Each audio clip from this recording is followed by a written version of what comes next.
आज होगा first hair transplant versus second hair transplant. जी हाँ, आज हम कंपेयर करेंगे दोनों के रिजल्ट को कि फर्स्ट हेयर ट्रांसप्लांट और सेकंड हेयर ट्रांसप्लांट का रिजल्ट मेरा कैसा आया, क्या डिफरेंसेस थे और क्या क्या मैंने दोनों में प्रिकॉशंस बरती। सो हेलो गाइस, कैसे हो आप सभी? उम्मीद करता हूँ काफी ज्यादा बेटर होंगे। आज की वीडियो बहुत ज्यादा खास होने वाली है। आज होगा first hair transplant versus second hair transplant. जी हाँ, मैं अब तक 2 हेयर ट्रांसप्लांट करवा चुका हूँ। सेकंड मैंने अपना और आप लोगों के कंसर्न से करवाया था। मैंने उसके ऊपर वीडियो भी डाली है, आप लोग जाके देख सकते हैं। वीडियो चैनल पे पड़ी है कि क्यों मैंने सेकंड हेयर ट्रांसप्लांट करवाया था। लेकिन अब तक मैंने अपने 2 हेयर ट्रांसप्लांट करवा चुके हैं। I think it's enough. अब शायद मेरी बालों की कंडीशन बहुत ही ज्यादा बेहतरीन हो चुकी है। एक जो सेल्फ सेटिस्फेक्शन सबसे जरूरी होता है हर पेशेंट का, हर इंडिविजुअल का, कि क्या अब वो सेटिस्फाइड है। तो फाइनली मैं अब पूरा सेटिस्फाइड हूँ कि हाँ, ये मेरा बेस्ट हेयर लाइन है और अभी की कंडीशन मेरी बेस्ट है। आज हम कंपेयर करेंगे दोनों के रिजल्ट को कि फर्स्ट हेयर ट्रांसप्लांट और सेकंड हेयर ट्रांसप्लांट का रिजल्ट मेरा कैसा आया, क्या डिफरेंसेस थे और क्या क्या मैंने दोनों में प्रिकॉशंस बरती, क्या डिफरेंस होता है एक शेवन और नॉन शेवन हेयर ट्रांसप्लांट में। ये सारी चीजें आज हम समझेंगे। प्लीज वीडियो को शुरू से लेकर आखिरी तक देखना, क्योंकि जो लोग भी हेयर ट्रांसप्लांट प्लान कर रहे हैं, करवाने वाले हैं या अभी रिसेंट में करवा चुके हैं, उन लोगों के लिए ये वीडियो बहुत ज्यादा इंपॉर्टेंट होने वाली है। तो चलिए बढ़ते हैं वीडियो की तरफ। तो जिन लोगों को नहीं पता, आज से लगभग 4 साल पहले, जी हाँ लगभग 4 साल पहले मैंने अपना पहला हेयर ट्रांसप्लांट करवाया था। फर्स्ट वीडियो आप लोग देख सकते हैं ट्रांसप्लांट से पहले की, कि कुछ इस तरीके की कंडीशन मेरी थी। बहुत वर्स्ट कंडीशन हो चुकी थी। टेम्पल्स, फ्रंटल हेयर लाइन पूरी तरीके से रिसीड हो चुके थे। ऑलमोस्ट हेयर स्टाइल बनाना इम्पॉसिबल था। जनरली मैं भी कैप ही पहनना प्रेफर करता था और पार्टीज वगैरह अटेंड करना ऑलमोस्ट मैंने छोड़ ही दिया था बिकॉज ऑफ माई हेयर्स। क्योंकि जनरली आप लोगों को पता ही है कि अगर आप लोगों ने नीचे से कोई भी सूट पहना है, कुछ भी पहना है, तो उसके ऊपर कैप तो बिल्कुल एकदम वाहियात ही लगेगी। तो बहुत सारे रीजंस थे, तो मेरे को पसंद ही नहीं था, मैं जाता ही नहीं था, फिर मैंने छोड़ दिया ये सब चीजें। बहुत सारी मेरी खराब आदतें थी कि दिन भर बैंड बांध के सर पे रखना, बहुत टाइट बैंड बांध के रखता था। वर्कआउट उस टाइम ज्यादा करता था। ये कुछ फोटोग्राफ्स है, उस टाइम मैं बहुत लॉन्ग रनिंग करता था, बहुत लॉन्ग, 20-20, 30-30 किलोमीटर भाग रहे हैं। बॉडी को रेस्ट नहीं दे रहे हैं, प्रॉपर न्यूट्रिशन नहीं ले रहे हैं और दिन भर सर पे बैंड बांध रखा है रनिंग करते हुए। तो बहुत सारी चीजें थी, तो इस वजह से जो है हेयर फॉल इस लेवल तक पहुंच गया था। जेनेटिकली ऐसा कुछ था नहीं देखा जाए तो, क्योंकि मेरे दादाजी के बाल भी ऑलमोस्ट गए होंगे तो लगभग 60-65 के बाद। तो फादर के बाल भी ठीक ठाक थे स्टिल 50 की एज तक। तो मेरा बॉल्डनेस आया फैमिली में, ठीक है। अब हो सकता है ये आगे चले, लेकिन ये कंडीशन थी। फाइनली मैंने अपना ट्रांसप्लांट करवाया। कुछ इस तरीके से मेरा फर्स्ट हेयर ट्रांसप्लांट हुआ था, आप लोग देख सकते हैं। फर्स्ट हेयर ट्रांसप्लांट का रिजल्ट जो है मेरा बहुत ही बेहतरीन आया। और लास्ट अपडेट में आप लोगों को रिजल्ट की दिखा दूं तो ये मेरा लास्ट अपडेट था फर्स्ट हेयर ट्रांसप्लांट के रिजल्ट का। 3 साल हो चुके थे मेरे फर्स्ट हेयर ट्रांसप्लांट को और कुछ इस तरीके से रिजल्ट दिख रहा था मुझे। मैं अपने दोस्तों को पहले से ही कहता था कि यार मुझे ना अपनी हेयर लाइन थोड़ी सी और आगे बढ़वानी है, कैसी लगेगी। बहुत सारे लोगों से पूछता था, सब बोलते थे कि हाँ थोड़ी सी टेम्पल्स बढ़वा ले और साइड से थोड़ी हेयर लाइन बढ़वा ले, ठीक है, तो ओवरऑल लुक अच्छा आ जाएगा। क्योंकि जनरली जब साइड से फोटोग्राफ खिंचाता था तो हेयर लाइन थोड़ी अंदर को रखती थी, फ्रंट से तो बहुत अच्छी लगती है, लेकिन साइड से मुझे ऐसा लगता था कि मैं इसको और एक्सटेंड करवा सकता था। डॉक्टर्स अपने कंसर्न से बेस्ट हेयर लाइन देते हैं, लेकिन इंडिविजुअल पे भी डिपेंड करता है कि क्या वो उसको एक्सटेंड करवाना चाहता है। जनरली देखा जाए बहुत सारे ऐसे सेलिब्रिटीज हैं, उनको देख के लगता है, खैर मैं तो सेलिब्रिटी नहीं हूँ लेकिन मैं बता रहा हूँ, बहुत सारे ऐसे सेलिब्रिटी है जिनको देख के लगता है कि उनको हेयर ट्रांसप्लांट की जरूरत ही नहीं थी, लेकिन उन्होंने थोड़ी सी हेयर लाइन अपनी एक्सटेंड करवा दी। तो सेकंड हेयर ट्रांसप्लांट के केस में सेम मेरा ऐसा ही सीन था। जनरली अगर कोई देखता तो नीड नहीं थी मुझे इतनी ज्यादा, लेकिन खुद से मुझे हेयर लाइन एक्सटेंड करनी थी। तो मैंने इसके ऊपर एक वीडियो डाली थी, ओपिनियन मांगा था, तो ऑलमोस्ट मोर देन 90% लोगों ने मुझे बोला कि हाँ करवा लो भाई, अच्छा लगेगा, हेयर लाइन थोड़ी सी एक्सटेंड करवा लो। फाइनली मैंने अपना सेकंड हेयर ट्रांसप्लांट करवाया। दोनों हेयर ट्रांसप्लांट की फोटो आप लोग देख सकते हैं। फर्स्ट हेयर ट्रांसप्लांट मेरा हुआ था शेविंग टेक्निक से, पूरा मेरे सर को शेव किया गया। एंड सेकंड मेरा ट्रांसप्लांट हुआ था नॉन शेविंग टेक्निक से। दोनों आपके सामने है। फर्स्ट हेयर ट्रांसप्लांट मेरा हुआ था नॉर्मल एफयूई से, दूसरा हेयर ट्रांसप्लांट मेरा हुआ था डर्मा एफयूई से। नॉन शेवन डर्मा और शेवन हेयर ट्रांसप्लांट दोनों ही एफयूई का पार्ट है। अब देख लेते हैं। फर्स्ट वाले हेयर ट्रांसप्लांट में मेरी हेयर लाइन कुछ इस तरीके से बनाई गई थी, जैसे आप लोगों को दिख रहा है, पूरी जूम करके आप लोगों को दिखाई जा रही है कि जनरली हेयर लाइन बनाई अच्छी गई थी, कर्व में थी, लेकिन फ्रंट में आप लोगों को वो पैटर्न नहीं दिख रहा होगा जो सेकंड हेयर ट्रांसप्लांट में दिख रहा है। आप लोग देख सकते हैं कि एक पर्टिकुलर ग्राफ की प्लेसिंग आगे पीछे करके की गई है ताकि हेयर लाइन ज्यादा से ज्यादा नेचुरल लगे। और फर्स्ट और सेकंड हेयर ट्रांसप्लांट का जो मेजर डिफरेंस था वो तो ब्लेड का यूज, कि कौन से ब्लेड का यूज हुआ है। जनरली मेरे सेकंड हेयर ट्रांसप्लांट में सफायर मेड का यूज हुआ, जिसकी वजह से हेल्प हुई बहुत छोटे छोटे इंसिजन देने में और ज्यादा डेंसिटी देने में। फर्स्ट हेयर ट्रांसप्लांट में भी बहुत ही अच्छी डेंसिटी दी गई, लेकिन 19-20 का फर्क थोड़ा बहुत होता है क्योंकि कॉस्टिंग में फर्क हो जाता है और टूल्स क्या यूज हो रहे हैं उसमें फर्क हो जाता है। जैसे जैसे टेक्नोलॉजी थोड़ी थोड़ी आगे बढ़ेगी तो आप लोगों को पता है थोड़ा बहुत डिफरेंस आता है, लेकिन बहुत मेजर डिफरेंस नहीं आता। लेकिन हाँ, अपनी तरफ से बेस्ट की तरफ जाना चाहिए अगर आप लोगों को पॉकेट अलाउ कर रही है तो ये आप लोगों ने देखा। पहले हेयर ट्रांसप्लांट में नंबर ऑफ ग्राफ्ट्स लगे थे मेरे अराउंड 15 to 1600, ठीक है। बॉल्डनेस देखने में कितना बड़ा लग रहा था उस टाइम पे एज के अकॉर्डिंग।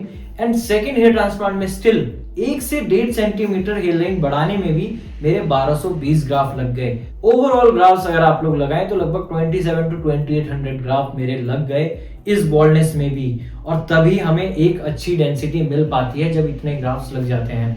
अब कई लोगों को ऐसा लगता होगा कि इस कंडीशन में इतने ग्राफ रिक्वायर्ड नहीं है, तो बिल्कुल रिक्वायर्ड होते हैं। जनरली आप श्रीशांत का अगर ट्रांसप्लांट से पहले का कंडीशन देखें तो कोई देख के जनरली बोलता नहीं था कि इस बंदे को ट्रांसप्लांट की जरूरत है। उन्होंने ट्रांसप्लांट करवाया, उनके क्राउन एरिया में थोड़ी बहुत थिनिंग थी और फ्रंटल पार्ट में थिनिंग थी, तो उनके लगभग 3000 ग्राफ लग गए।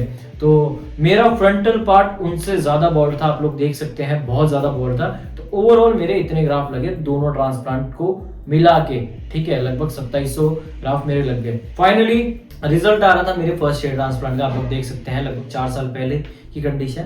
इस तरीके से रिजल्ट आ रहा था मेरा। शेडिंग फेज आया, फिर उसके बाद ये कंडीशन चल रही थी। और सेकंड हेयर ट्रांसप्लांट की कंडीशन भी आप लोग देख सकते हैं कि मेरा शेडिंग फेज आया लेकिन पता नहीं चला। क्यों? क्योंकि मैंने अपना ट्रांसप्लांट करवाया था नॉन शेविंग टेक्निक से, ठीक है। तो ये सबसे बड़ा डिफरेंस है शेविंग और नॉन शेविंग टेक्निक में। शेविंग टेक्निक में क्लियर पता चल जाएगा कि आप लोगों ने अपना हेयर ट्रांसप्लांट करवाया है, लेकिन नॉन शेविंग में कुछ टाइम बाद जनरली नहीं पता चलता है। बहुत सारे लोगों की ट्रांसप्लांट करवाए और आपका जो ओल्ड हेयर स्टाइल है, ओल्ड हेयर स्टाइल आपका एज इट इज मेंटेन रहता है, उसमें कोई चेंजेस नहीं आते, तो इतना ऑकवर्ड नहीं लगता है बाहर निकलने में। जनरली जब हमारा शेडिंग फेस आता है शेविंग हेयर ट्रांसप्लांट में तो वो थोड़ा ऑड दिखता है। जिन लोगों को पता है कि शेडिंग फेज भी एक पार्ट है हेयर ट्रांसप्लांट का, तो जब वो आता है तो कंडीशन पुराने से वर्स्ट लगती है, लेकिन फिर रीग्रोथ स्टार्ट होती है, जैसे कि मेरे फर्स्ट हेयर ट्रांसप्लांट में हुई। आप लोगों ने देखा कि 4 से 5 महीने का मेरा कैसा रिजल्ट था। फिर बात कर लेते हैं नॉन शेविंग में। नॉन शेविंग में भी आप लोग देख रहे थे कि कंडीशन कैसे कैसे अपडेट हो रही थी, लेकिन मेरे ओवरऑल बालों की लेंथ थी अच्छी थी, तो इतना ऑकवर्ड नहीं लगता था। तो 4 से 5 महीने का रिजल्ट ये था। दोनों में ही रिजल्ट बहुत ही बेहतरीन आया था। डिफरेंस में बता दूं, एक डिफरेंस आप लोगों को कि शायद मेरा सेकंड हेयर ट्रांसप्लांट का रिजल्ट थोड़ा स्लो हुआ। रीजन मैं आप लोगों को बताने वाला हूं क्यों थोड़ा स्लो हुआ। लेकिन अभी की जो कंडीशन है आप लोग मेरी देख सकते हैं कंडीशन ओवरऑल। अभी इसके ऊपर मैं पूरी कंडीशन में एक वीडियो बनाऊंगा आप लोगों के लिए, लेकिन अब मेरा रिजल्ट बहुत ही बेहतरीन आ चुका है। जो थोड़ा बहुत रिजल्ट में जो वेरिएशन आया, रिजल्ट दोनों में ही बहुत बेहतरीन आए। डेंस आए, लेकिन एक का थोड़ा जल्दी आया, एक का थोड़ा कम जल्दी आया। रीजन ये है कि फर्स्ट वाले में मैंने कंटिन्यू मिनॉक्सिडिल यूज किया था सुबह शाम लगभग 6 महीने तक। तो ऑफ कोर्स सभी को पता है कि मिनॉक्सिडिल आपके रिजल्ट को बूस्ट करता है और ट्रांसप्लांटेड हेयर की ग्रोथ है उसको बढ़ाता है। सेकंड में मैंने मिनॉक्सिडिल यूज नहीं किया क्योंकि पर्सनली मुझे लगता है कि अगर आपका रिजल्ट आ सकता है विदाउट मिनॉक्सिडिल भी, मेरे को एक्सपीरियंस हो चुका था, मैं बहुत सारे पेशेंट देख चुका था कि जिन्होंने मिनॉक्सिडिल यूज नहीं किया और उनका रिजल्ट आ रहा है। तो मैंने भी सोचा कि मिनॉक्सिडिल यूज नहीं करेंगे, आफ्टर ऑल क्लिनिक पे ट्रस्ट है तो रिजल्ट आएगा ही। तो मैंने सोच लिया था कि मिनॉक्सिडिल यूज नहीं करना है। Even not a single tablet, मैंने कोई टैबलेट यूज नहीं करी। मेडिसिन की बात कर दूं, पिछले ट्रांसप्लांट में मैंने एक सिंगल इंडिविजुअल टैबलेट तक यूज नहीं करी थी, ओनली मिनॉक्सिडिल यूज किया था। लेकिन इसमें मैंने मिनॉक्सिडिल भी यूज नहीं किया और मेरा रिजल्ट जो है वो बहुत ही बेहतरीन फिर भी आ रहा था। आप लोगों ने देखा 5 से 6 महीने की कंडीशन, 7 महीने की कंडीशन मेरी देखी और 8 महीने की कंडीशन भी देखी। दोनों कंडीशन आप लोगों के सामने है, दोनों की हेडलाइन आप लोगों के सामने है। जनरली सेकंड वाला मैंने अपने कंसर्न से करवाया है और आप लोगों की ओपिनियन से करवाया है, और फर्स्ट वाला तो मेरे को करवाना ही था क्योंकि वहां पर एक अच्छा खासा बॉल्डनेस था। फ्रंटल हेयर लाइन दोनों में ही बहुत ज्यादा नेचुरल दी गई है। इवन अभी जो मेरा सेकंड वाला है उसका रिजल्ट और भी बेहतरीन आने वाला है, और अभी की जो कंडीशन है वो भी बहुत बेहतरीन चल रही है। इसके ऊपर एक शॉर्ट वीडियो भी आप जल्दी अपलोड करूंगा कि क्या रिजल्ट चल रहा है। बहुत बेहतरीन डेंसिटी आ चुकी है और अभी मेरे बाल गीले हैं, पूरी तरीके से गीले बाल हैं, फिर भी बहुत अच्छे डेंस लग रहे हैं। सो ओवरऑल इस तरीके से मेरे दोनों हेयर ट्रांसप्लांट परफॉर्म हुए।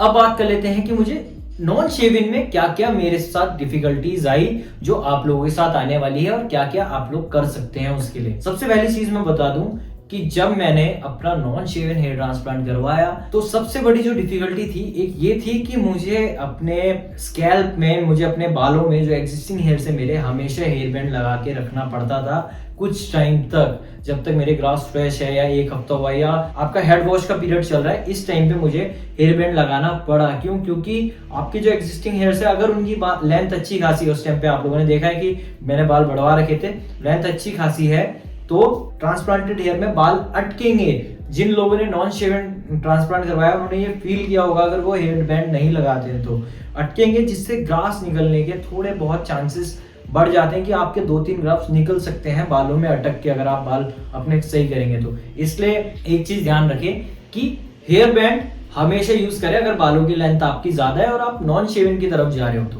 पहली चीज ये। दूसरी चीज आपको इस चीज का ख्याल रखना है कि अगर आप लोग कॉम्बिंग कर रहे हैं अपने एग्जिस्टिंग हेयर्स में नॉन शेवन टेक्निक से ट्रांसप्लांट करवाने के बाद, तो ध्यान रखें कि फ्रंट में कॉम्ब ना कर दे, एकदम देख के कॉम्बिंग करे। आपके जो एग्जिस्टिंग हेयर्स है उसमें कई लोग जल्दीबाजी में कॉम्बिंग कर देते हैं और फिर उनको पेन होता है हल्का फुल्का, क्योंकि फ्रेश ट्रांसप्लांट हुआ है, लगभग 15 से 20 दिन हुए हैं और वहां कॉम्बिंग कर लेते हैं, नोक होती है वो लग जाती है, तो कई बार उससे भी डैमेज होने का खतरा रहता है। तो इन चीजों का आप लोगों को ध्यान रखना है। वॉशिंग के टाइम पे बहुत ख्याल रखना है कि आपके जो एग्जिस्टिंग हेयर्स है आप लोग उसको अच्छे से रगड़ के वॉश कर सकते हैं, लेकिन वहीं आपके ट्रांसप्लांटेड हेयर भी है फ्रंट में, तो कई लोग भूल जाते हैं और पूरा स्कैल्प रगड़ देते हैं एकदम से। फिर उन्हें ध्यान आता है सडनली जब उनको हल्का सा पेन होता है कि मैंने ये बहुत रैपिडली रगड़ दिया। तो इन चीजों का भी ध्यान रखें। फायदे बता देता हूँ आपको नॉन शेवन हेयर ट्रांसप्लांट के। आप बहुत जल्दी सोशल हो सकते हैं, ठीक है, और अगर आपका शेडिंग फेज भी आएगा तो बिल्कुल भी ऑकवर्ड नहीं लगेगा। क्यों? क्योंकि आपके जो एग्जिस्टिंग हेयर्स थे वो एज इट इज है, आपका हेयर स्टाइल पुराना वाला जितना भी बनता है वो एज इट इज मेंटेन रहेगा। तो पहले भी आप बाहर निकलते ही थे उस हेयर स्टाइल के साथ, तो अभी भी निकल सकते हैं, सोशल गैदरिंग में जल्दी आ सकते हैं। दूसरी चीज, कोई जज नहीं कर पाएगा जल्दी से कि आपका ट्रांसप्लांट हुआ है, तो वो भी एक अच्छी बात है। बहुत लोगों को प्रिवेसी चाहिए होती है कि उन्हें नहीं बताना होता लोगों को कि मैंने अपना ट्रांसप्लांट करवाया है। बहुत सारे पेशेंट मैंने ऐसे देखे हैं, इवन मेरे कुछ 1-2 नोन भी है जो फोटोज भी, इवन बहुत सारे पेशेंट मुझे अपनी इतनी फोटो भेजते हैं सिर्फ स्कैल्प की, तो उनका कंसेंट भी जायज है। कई लोगों को नहीं रिवील करना होता है पब्लिक प्लेटफॉर्म में, या लोगों को नहीं रिवील करना होता है, तो ये चीजें हैं कि ये एक बेनिफिट है उसका। जब हमारी बालों की ग्रोथ होती है धीरे धीरे हेयर लाइन बहुत जल्दी विजिबल हो जाती है। ओवरऑल देखा जाए अगर फ्रंट के पार्ट में थोड़ी सी भी ग्रोथ हो जाए तो जो बैक की डेंसिटी है, जो एग्जिस्टिंग हेयर्स है, उसके साथ बाल जल्दी से मिल जाते हैं। जब हमारी फ्रंट में ग्रोथ होती है तो हमारा जो ओवरऑल रिजल्ट है वो हमें थोड़ा फास्ट लगता है। फ्रंट का रिजल्ट नहीं बोलूं मैं, मतलब ओवरऑल रिजल्ट, अगर ओवरऑल हेयर स्टाइल बोलूं तो वो जल्दी बन जाता है। क्यों? क्योंकि हमने नॉन शेवन टेक्निक से हेयर ट्रांसप्लांट करवाया। अगर फ्रंट में थोड़ी बहुत डेंसिटी भी आ गई तो ओवरऑल रिजल्ट, अगर आपके बाल लंबे हैं तो आप हेयर स्टाइल मेंटेन कर सकते हैं। तो ये थी कुछ चीजें जो आप लोगों को ध्यान रखनी है शेवन और नॉन शेवन में। अब शेवन में तो आप लोगों को पता ही है कि पूरा स्कैल्प भी शेव होता है, तो आप लोगों को जब शेडिंग फेस आएगा तो उस शेडिंग फेस में आप लोगों को बाहर निकलना ऑकवर्ड लगेगा। तो जनरली उस टाइम पे मोस्टली पेशेंट कैप यूज करते हैं अपने शेडिंग फेस के टाइम पे, क्योंकि वो दिखने में खराब लगता है। लेकिन वहीं पर दूसरी बात करें नॉन शेवन में, तो वहां आपको कैप वगैरह यूज नहीं करनी पड़ेगी, क्योंकि ऑलरेडी इतना पता नहीं चलेगा। जैसा कि आप लोगों ने मेरी कंडीशन देखी थी, आप लोगों को टाइम पे कंडीशन दिखा रहा था। तो फाइनली मेरे दोनों ही हेयर ट्रांसप्लांट बहुत सक्सेसफुल रहे। नॉन शेवन टेक्निक से, मैंने डर्मा टेक्निक से मैंने ट्रांसप्लांट करवाया था, थोड़ा कॉस्टली पड़ा, 5 से 7 रुपए का डिफरेंस होगा दोनों ही टेक्निक्स में, बहुत ह्यूज डिफरेंस नहीं है। बहुत सारे क्लिनिक नॉन शेवन टेक्निक के अननेसेसरी बहुत ज्यादा चार्ज ले लेते हैं, लेकिन यही मैं अपनी बात करूं तो 30 to 35 रुपीज पर ग्राफ में मेरा ट्रांसप्लांट कंप्लीट हो गया। बहुत ही बेहतरीन रिजल्ट आया। इवन सेलिब्रिटीज अपना ट्रांसप्लांट जो है आप लोगों ने देखा होगा कितना महंगा करवाते हैं, तब भी उनका ऐसा रिजल्ट नहीं आ पाता जैसा कि रिजल्ट मेरा आया है। तो क्लिनिक बहुत वाइजली चूज कीजिए, अपनी पॉकेट पे ध्यान दीजिए कि आपकी पॉकेट आपको क्या अलाउ करती है। अननेसेसरी अपना बजट मत बिगाड़िए, क्योंकि बाद में उसके नुकसान होते हैं। जरूरी नहीं कि भारी मोटे पैसे लेने वाले क्लिनिक ही आपको एक बेहतरीन रिजल्ट दे सकते हैं। मैंने आप लोगों को बहुत सारे पेशेंट के रिजल्ट दिखाए हैं, सबकी वीडियोस आप लोगों के सामने है। अमन ने कुछ रिसेंट फोटोग्राफ्स भेजी है अभी की, आप लोग देखिए कितना ड्रास्टिक चेंज है ओवरऑल। तो जरूरी नहीं कि मोटा चार्ज करने वाले लोग ही आपको एक बेहतरीन रिजल्ट दे पाए, आप लोगों को एफोर्डेबल क्लिनिक देखना है। एफोर्डेबल का मतलब ये नहीं हुआ कि आप बहुत चीप में चले गए जहां पर डॉक्टर्स ही अवेलेबल नहीं है। तो ये दोनों हेयर ट्रांसप्लांट थे मेरे और बहुत ही बेहतरीन रिजल्ट दोनों में ही आया। और उम्मीद करता हूं आप लोगों को आज की वीडियो काफी अच्छी लगी होगी। अगर वीडियो अच्छी लगी है तो जाते जाते वीडियो को लाइक कीजिए, चैनल को सब्सक्राइब कीजिए। और अमन की प्रीवियस कंडीशन आप लोगों ने देखी थी, ये थी, और अभी की कंडीशन कुछ फोटोग्राफ्स एंड वीडियोस बना के दी है, ये है। सो जल्दी ही इनका पूरा इंटरव्यू आने वाला है, जानेंगे कि उन्होंने अपने रिजल्ट को मेंटेन करने के लिए क्या क्या किया, क्या क्या प्रिकॉशंस बरते और उनका overall experience hair made clinic के साथ तब तक कैसा था। तो उम्मीद करता हूं आप लोगों को वीडियो अच्छी लगी होगी। मिलते हैं अगली वीडियो में।